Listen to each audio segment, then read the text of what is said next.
What I'm going to talk about in my part of the session is just tying a few things from what you heard earlier. And I just want to tell you, I think Jeff Taylor, Jeff Swanson, Brian Fortuin, Bob Locken, Allison, everybody, you guys did a great job. That was really, really good and impactful.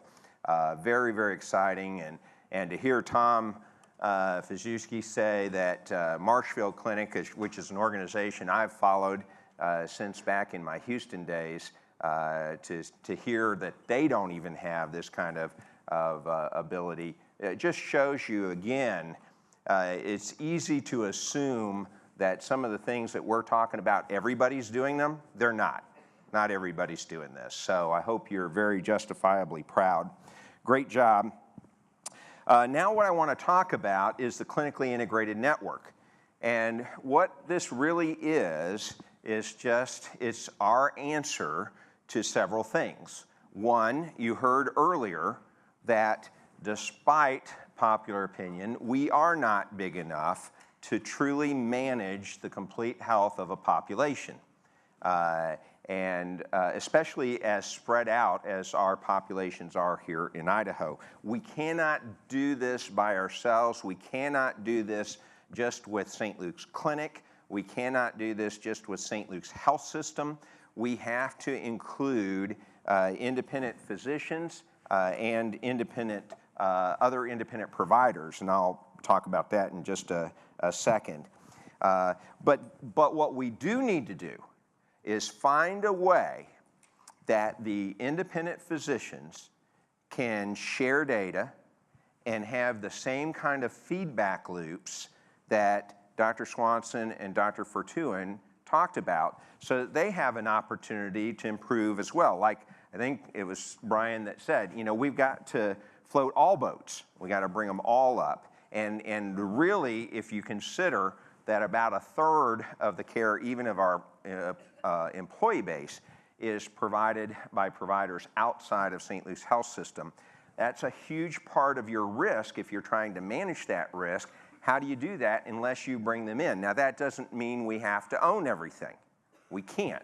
But it does mean we have to partner with others who are aligned with us, who are willing to share data, who are willing to look at these opportunities to improve performance, and who are going to agree to evidence-based practices. And this is so important. This is why this is also one of your 7 strategic initiatives on your strategy document down there. So before I go on and specifically talk about the network, I do want to recognize someone, and that is John Key. Where are you, John? John, stand up just a second. I just, you know, John will hate this, and that's part of my reason for doing it. He hates to draw attention to himself. He loves working behind the scenes. But let me tell you, John, if you think about, even in my limited history with this organization, if I start naming the people that have been most influential in our success and where we are today, John Key has to be in the top 5. John Key has, first of all, been on part of this community going back to 1976, when I think you were in McCall and a traveling controller going around to various hospitals. John served in a lot of different roles, but earlier Jeff Taylor said one of the best strategic decisions we ever made, and properly acknowledging Ed Dahlberg for that and the board at the time for becoming a system. Well, John Key was one of the most important enablers of us becoming a system at the time when he was CEO in Magic Valley and bringing all those parts together. Since that time, John has been the go-to person, certainly with our physician clinics, our St. Luke's clinics. He's been hugely responsible for the success there. Now he's working in the network, been tremendously impactful there, and I know a great partner for Dr. Swanson.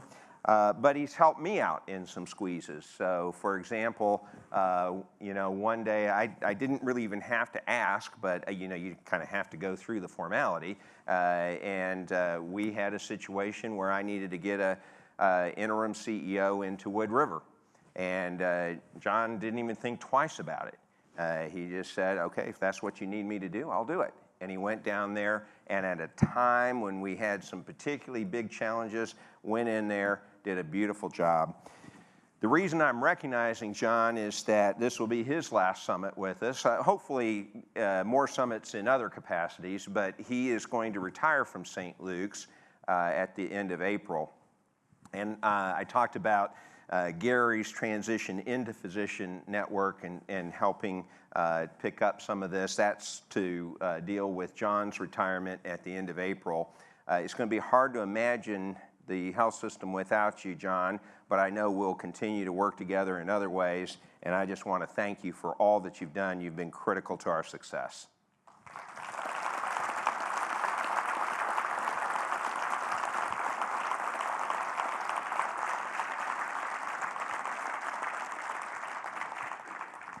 You hate me, don't you? Yeah. Okay. So what we got to start with is, as you know, as Jeff Swanson said, you know, we talk about a lot of these things through the years, but you just really have to boil this down to really understand, okay, exactly what are we talking about? So we've been talking about the fact that we need something that is bigger than just St. Luke's Health System for contracting, and that's the network. Currently, it's called Select Medical Network. It is very likely to go through a name change sometime soon because we have the unintended confusion with our partner Select Health that people get, wait, Select, and so we're probably going to change that. But our network definition is it's the delivery system. And you'll hear Jeff Swanson talk about the delivery system. We're the health system, St. Luke's Health System, but we're not the ultimate delivery system. The delivery system is the thing that can actually go out and deliver on all the care, the population health, everything we've been talking about these last couple of days. So it's the delivery system, and it encompasses the entire breadth of clinical providers. Now, a lot of those clinical providers will be St. Luke's Clinic, but there will also be many, many independent physicians. And so it's that entire breadth of clinical providers and organizations, because if you look at it, again, you go back to this issue about if you're managing risk, you want to have some say in all the business. Well, as we were just talking about, a third of the business at least is taken care of in other parts of the healthcare delivery system throughout Idaho that's not St. Luke's for our employees, so you need to have some connection there. If you look at healthcare spending as a whole, about 30% of that occurs on the post-acute care side. That's skilled nursing facilities, long-term acute care hospitals, the rehab hospitals, those kind of things. And you'll know that we don't have very much of that. And we don't have to own it, but if we're not going to own it, we've got to have tight relationships with those organizations that are going to be providing that care and responsible for perhaps as much as 30 cents on every premium dollar. So that's what we've got to do.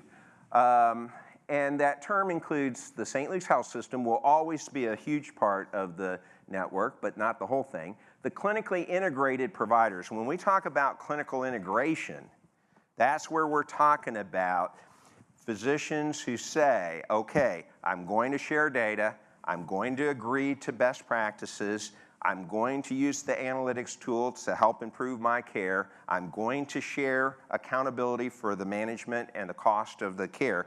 That's the clinical integration part that we have. And other providers, so that there you see a lot of these other providers listed that I talked about that account for a sizable chunk of the care that's not in the hospitals and the physicians' offices and the parts that we currently have. So this is kind of how Jeff and I think of it. If you look at the core here, St. Luke's Health System and our St. Luke's Clinic physicians, it's a part of the clinically integrated network. So that's the network. That's the Select Medical Network now. It'll be something, we'll change the name. But there will also be some other network participants that are not owned or employed by St. Luke's Health System, all these green dots. That'll be things that are outside the health system, but also taking the accountability and being at risk for their performance. So this could be things like, for example, as Salser Medical Clinic becomes independent, they can be part of the network, they just won't be owned or employed by St. Luke's. And then there will always be some entities that we're going to need who probably aren't going to have enough business to make it sense that they're going to go at risk, but that we're going to need to contract with to just be essentially vended services. So that's how we kind of think about the network. But a lot of this network is made up by independent network participants.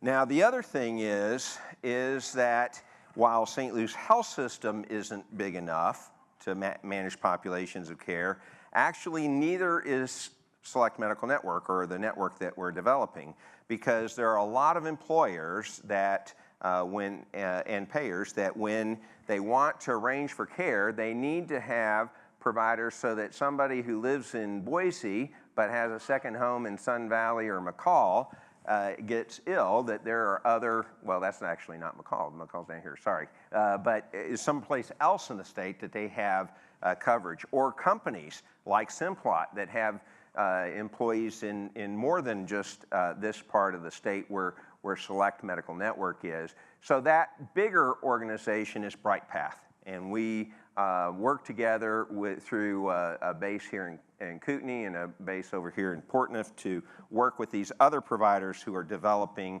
clinically integrated networks so that we can take care of patients that might need care outside of their immediate area. So the way that the governance structure is, of course, the health system board is here at the top. Select Medical Network is a subsidiary of the health system. It has its own board of directors. I chair it. Jeff is the president.